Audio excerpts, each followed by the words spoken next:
आज world heart day के मौके पर हम मनोकामना करते हैं कि सबका दिल तंदुरुस्त रहे।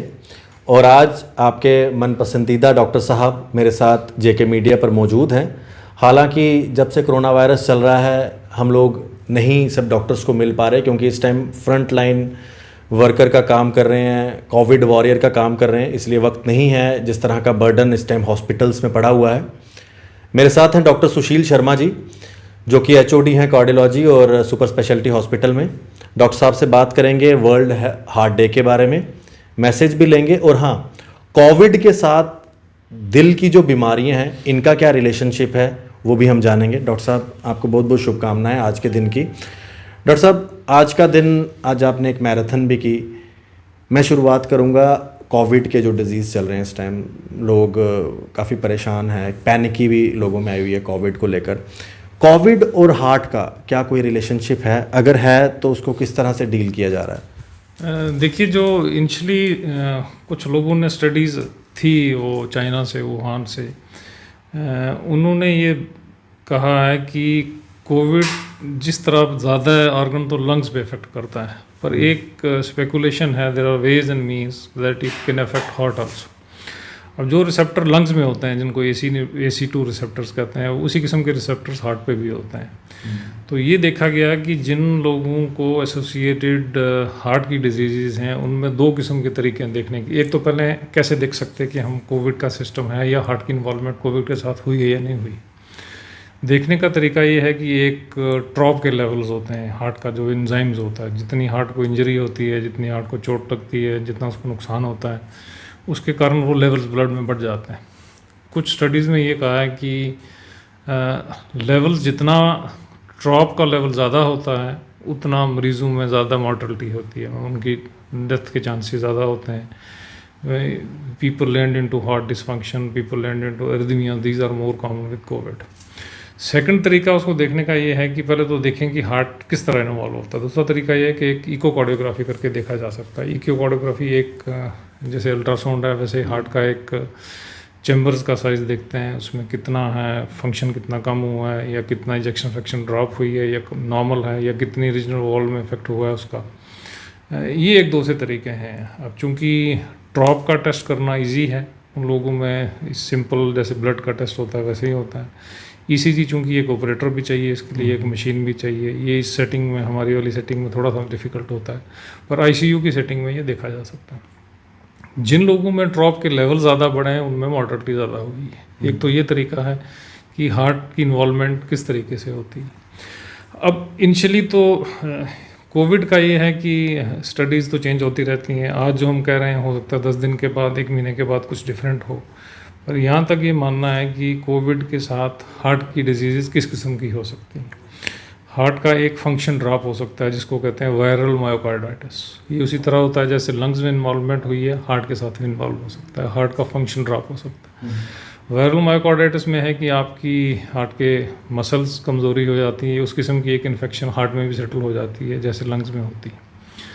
दूसरा स्पेकुलेटिव मैकेनिज्म ये है कि जिस तरह एक वेट लंग देखेंगे, वेट लंग मीन्स जो फ्लूइड काफ़ी एक्यूमुलेट हो जाता है वो लंग्स में होता है। एक वो ब्लड की सप्लाई जो है हार्ट की आर्टरीज या हार्ट के एरिया में, उस किस्म की एक सप्लाई नहीं होती। ये भी एक तरीका है, सेकंड ऑप्शन ही है। तीसरा तरीका ये है कि एक stress cardiomyopathy. Stress means when you have any kind of disease the levels of certain enzymes are released, जिसमें स्टीरॉइड्स हैं, ये चीज़ें सारी बढ़ जाती हैं। ये जितनी चीज़ें बढ़ती हैं कि हार्ट के मसल्स को कमज़ोर करने की कोशिश करती हैं।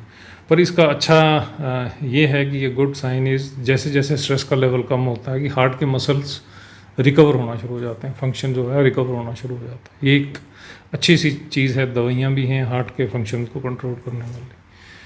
चौथा मैकेनिज्म ये है कि एक प्लॉक रप्चर होता है। सपोजिंगली उन लोगों में डेथ्स देखी गई हैं जिसमें कोमॉर्बिड कंडीशन है, लोग डायबिटीज़ हैं, हार्ट की बीमारी हैं, या हार्ट के एक ब्लॉक एग्जिस्ट करता है जो ऑलरेडी एग्जिस्ट कहीं करता है, वो कहीं रप्चर हो जाता है। ब्लॉक रप्चर से भी एक पॉसिबिलिटी है कि हार्ट अटैक्स, हार्ट के आर्टरीज में डिजीज़, या एक प्लेटलेट्स का बढ़ना ज़्यादा हो जाता है, और ये सारी चीज़ें कॉमन हो जाती हैं। पांचवी चीज़ जो लिंक होती है जिसको बोलते हैं एक साइटोकाइन स्टॉर्म। साइटोकाइन स्टॉर्म ऐसा हुआ कि साइटोकाइंस कुछ प्रोटेक्टिव प्रोटीन्स होती हैं बॉडी में, ये नॉर्मल काम करती हैं, पर जब ये इस किस्म का कोविड का परेशानी होता है तो ये साइटोकिन लेवल्स बहुत ज़्यादा बढ़ जाते हैं.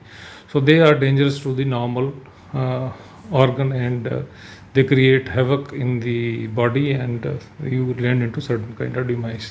ये काफ़ी से चीज़ें हैं जो हार्ट को अफेक्ट करती हैं, पर कुछ तरीका देखने का ये है कि जैसे स्ट्रेस कार्डियोमायोपैथी है, वायरल मायोकार्डाइटिस है, ये चीज़ें रिकवर हो जाती हैं with the passage of time. पर जिन लोगों में कोमॉर्बिड कंडीशंस हैं उनमें मॉर्टेलिटी के कारण या उनकी डिमाइस का कारण यही होता है कि हार्ट की बीमारी के कारण एसोसिएटेड लिंक देखा गया है, जो स्टडीज़ हमारे पास अवेलेबल. डॉक्टर साहब, जो इस टाइम कंडीशन बनी हुई है कोविड को लेकर, एक आम इंसान जैसे कि धारणा बन गई कि चलिए कोविड है तो थोड़ा सा गर्म पानी पिएं, ये सब चीज़ों से जो अपने आप को कोविड से बचाने की कोशिश कर रहे हैं. लेकिन अगर किसी को हार्ट की प्रॉब्लम हो जो चल रही हो और इन कोविड के दिनों में, वो किन किन प्रिकॉशंस का खास ध्यान रखें? देखिए, जिन लोगों में डायबिटीज़ है, जिन लोगों में ब्लड प्रेशर है, जिन लोगों में एसोसिएटेड कोरोनरी आर्टरी डिजीज़ हैं, कई बार सिम्टम्स कोविड के हार्ट की बीमारी के कारण डिफरेंशिएट नहीं हो सकते. सांस का फूलना हार्ट की बीमारी में भी होता है. ये फीवर, कफ जो हार्ट की बीमारी में होता है, कफ चूँकि फीवर जो है वो ज़्यादा फीवर तो नहीं हार्ट के मरीज़ में देखा जाता है, पर कोविड में देखा जाता है. लो ग्रेड फीवर तो हार्ट के मरीज़ में होता है, पर हाई ग्रेड फीवर उतना ज़्यादा चिल्स एंड राइगर्स वाला अगर एसोसिएटेड डिजीज़ नहीं है तो हार्ट की बीमारी में जनरली ये देखे नहीं गए. पर सांस का फूलना, सांस का चढ़ना और छाती में दर्द होना और एक घुटन सी होनी, ये कोविड में भी देखा गया है, ये हार्ट की बीमारी में देखा गया. अब इन लोगों को देखने का तरीका एक तो यही है, एक लेवल ऑफ, जैसे हम देखते हैं कि हम एक्सरे कर रहे हैं, एक्सरे करके देख रहे हैं कि ओपेसिटीज किस लेवल पे हैं, लंग के पेरिफेरल एरिया में, लंग के मिड एरिया में, हार्ट के आसपास हैं, या एक सीटी स्कैन करके देख सकते हैं कि ये जो जितने भी कोविड के कारण एसोसिएटेड न्यूमोनाइटिस है, एसोसिएटेड इन्फेक्शन है, वो किस जगह पे बेस्ड है, कि हार्ट के रिलेटेड है या कोविड के रिलेटेड है. और दूसरा तरीका देखने का ये है कि you can do certain kinds of test जिसको हम बोलते हैं, जैसे ट्रोपटी है, ट्रोपोनिन के लेवल्स हैं, या एक इकोकार्डियोग्राफी है. They can differentiate heart and Covid मरीज, कोविड पेशेंट्स, ये दोनों को डिफरेंशिएट किया जा सकता है. डॉक्टर साहब, एक तंदुरुस्त दिल के लिए क्या आपकी तरफ से मतलब लोगों को हिदायत होगी जिससे कि आम आदमी अपने दिल का खास ख्याल रख सके आज के? देखिए, दोनों एस्पेक्ट्स हैं heart and heart related elements में. एक तो इंटरवेंशन पार्ट है, अगर लगता है कि आपको हार्ट की बीमारी है, हार्ट के लोग आते हैं कोविड के एरिया में, अगर हम लोग अपना एनालिसिस करके देखें तो इन जितना भी टाइम आज तक कोविड का हुआ है, हमने लगभग 600 के आसपास इंटरवेंशंस की हैं. वो कॉर्नरी इंटरवेंशंस हैं, पेस मेकर्स हैं, पेरिफेरल हैं. इतने मरीज़ों को हमने देखा है, हमने इंटरवीन करने की कोशिश की है.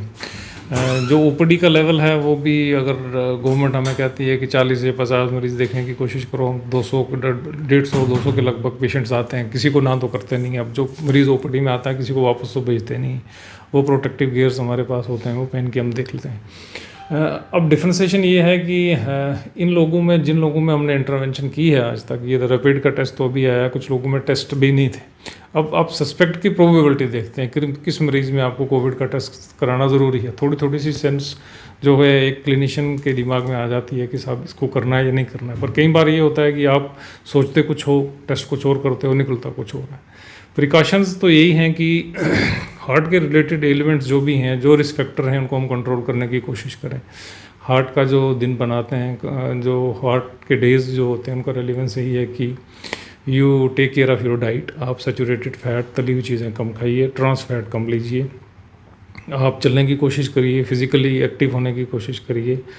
40 to 45 मिनट और 60 minutes 5 days in a week आप एटलीस्ट चलिए. Run, jog, swim, cycle, these are good exercises. आप अपने कोलेस्ट्रॉल का लेवल जांच करने की कोशिश करिए, डायबिटीज़ का ध्यान रखिए, ब्लड प्रेशर का ध्यान रखिए, स्ट्रेस के लेवल को कम करिए. इन फैक्टर्स को हम कंट्रोल कर सकते हैं. उसी के सिलसिले में आज भी हमने एक तकरीबन जितना गवर्नमेंट ने हमें परमिशन दिया है, उतने लोगों की परमिशन से हमने एक प्रॉपर डिस्टेंसिंग करके एक एजुकेट करने की कोशिश की है, एक मैसेज दिया है कि हार्ट की बीमारियों से कैसे दूर रहा जा सकता है. बहुत बहुत शुक्रिया सर बात करने के लिए. डॉक्टर साहब, डॉक्टर सुशील शर्मा जी हमारे साथ बात कर रहे थे. और अपने दिल का ख्याल रखें, प्रॉपर डाइट जो डॉक्टर साहब ने बताया, तली हुई चीज़ें कम, और पैदल चलिए, वॉक करिए, साइकिलिंग करिए, जो आजकल हम देखते भी हैं लोग शाम के समय कर रहे होते हैं. अपने दिल का खास ख्याल रखें और सभी को एक बार फिर से वर्ल्ड हार्ट डे की बहुत बहुत शुभकामनाएं। देखते रहें जेके मीडिया। आशीष कोहली कैमरामैन अशोक चलोत्रा जी के साथ जेके मीडिया के लिए। जय हिंद।